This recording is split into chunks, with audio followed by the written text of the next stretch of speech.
বন্ধুরা, good morning. সবাইকে জানাই হ্যাপি হোলি। দিন ধরেই সেইভাবে ভিডিও দেওয়া হচ্ছে না, তাই ভাবলাম নতুন করে আবার শুরু করা যাক ভিডিও করা।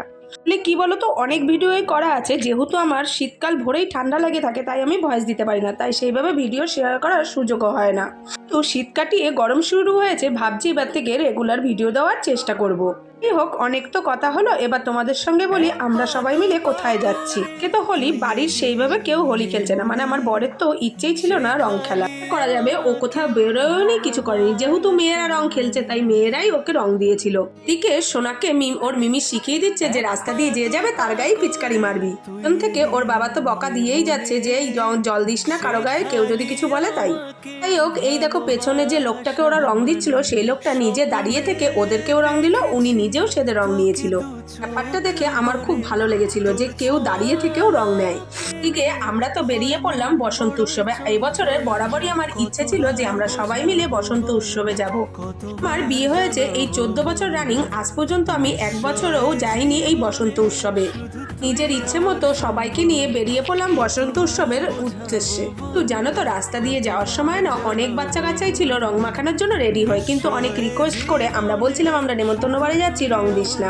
রিকোয়েস্ট শুনে অনেক বাচ্চাই কিন্তু রং দেয়নি, শুধু গালে একটু আবির মাখিয়েছিল, আর আমাকে তো রঙই মাখায়নি কারণ আমি সাদা পরেছিলাম তার জন্য। যাই হোক, দেখো কথা বলতে বলতে আমরা তো ওই বসন্ত উৎসবে পৌঁছে গেছি। আর এইদিকে দেখো কত লোক, দিকে এত লোকজন ছিল, আর নিয়ম শৃঙ্খলাও খুব সুন্দর ছিল। কেউ কারো গায়ে রং মাখা ছিল না, যার যার নিজস্ব লোকেরাই নিজেদেরকে রং মাখাচ্ছিল। জিনিসটা দেখে আমার না খুব ভালো লেগেছিল। এরপরে আমাদের রং খেলা করা, আমরাও কিন্তু আবির নিয়ে গেছিলাম নিজেরা রং খেলবো সের জন্য। পরে দেখো আমরা সবাই মিলে একটু রং খেলে নিলাম। বনু আমাকে বলছে তোকে তো রং দেবই, আমি বললাম আমার মাথাটা বাদ দিয়ে যেখানে খুশি রং দিবি দে। পরে আমরা রং খেলা কমপ্লিট করে একটু ফাংশন দেখছিলাম। এর সঙ্গে তোমরাও একটু ফাংশনটা দেখে নাও।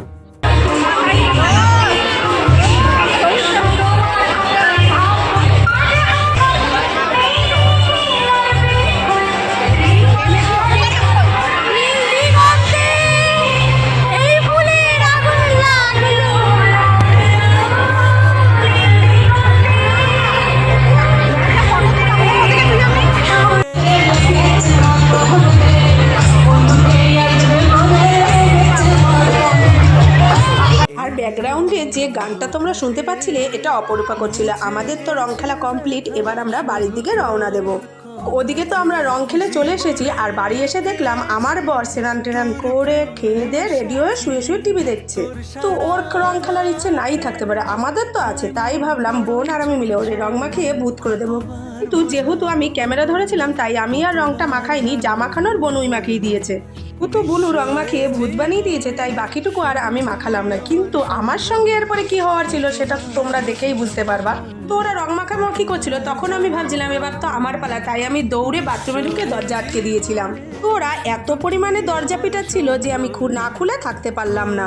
পরে তো আমাকে ওরা রং মাখিয়ে ভূত করে দিল। আমরা না বসন্ত উৎসবে যাবো বলে সকালবেলায় রান্না করে রেখে গেছিলাম। আজকে আমরা লাঞ্চে খেয়েছিলাম বিরিয়ানি। আজকের রং খেলার দিনটা তো আমাদের সারাদিন এইভাবেই কেটে গেল। তোমাদের কার কিরকম কাটিয়েছে অবশ্যই আমাকে কমেন্ট করে জানিও। তো যাই হোক, আজকের ভিডিওর এইটুকু, দেখা হচ্ছে খুব তাড়াতাড়ি নতুন কোনো ভিডিওর সঙ্গে। টাটা। দু চোখ ভরে যতই দেখি তোমার হাসি মুখ, মনে পড়ে আমার